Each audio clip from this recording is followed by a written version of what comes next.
Nagkalatsyo to everyone. So, shuttle po kami papuntang Igorot Stone Kingdom. Ang tawag nga sa kanila, pero may tawag pa sila parang Dragon Castle.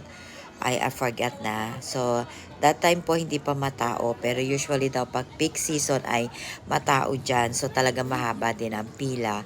Hindi rin siya mahirap puntahan as of this moment or month.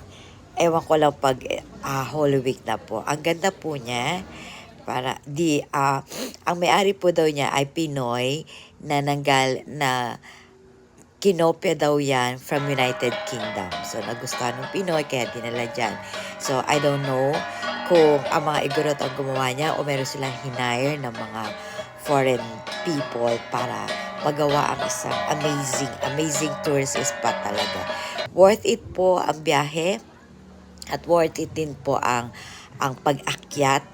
Hindi mo mararamdaman na umaakyat ka na pala sa mataas kasi mag-e-enjoy ka po sa mga nakikita mo. So mostly syempre stone siya talaga, inukit. So marami pa po diyang mga restricted areas kasi ginagawa pa po niya.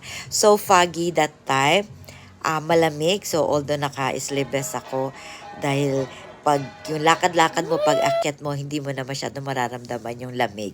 Kasi nga ay nag-e-enjoy ka.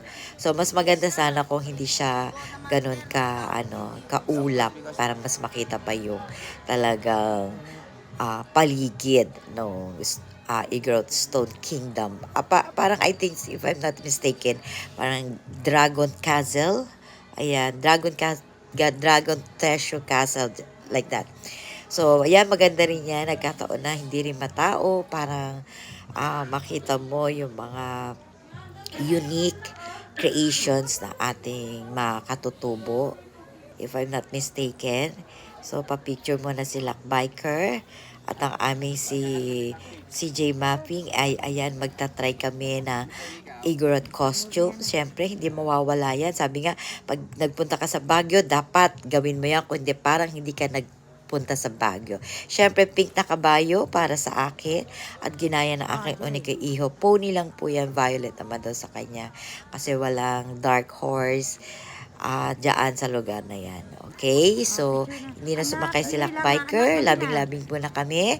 At yan po muna ang aming escapade sa Igorot Stone Kingdom. So, ingat po tayong lahat. Till our next vlog. Bye!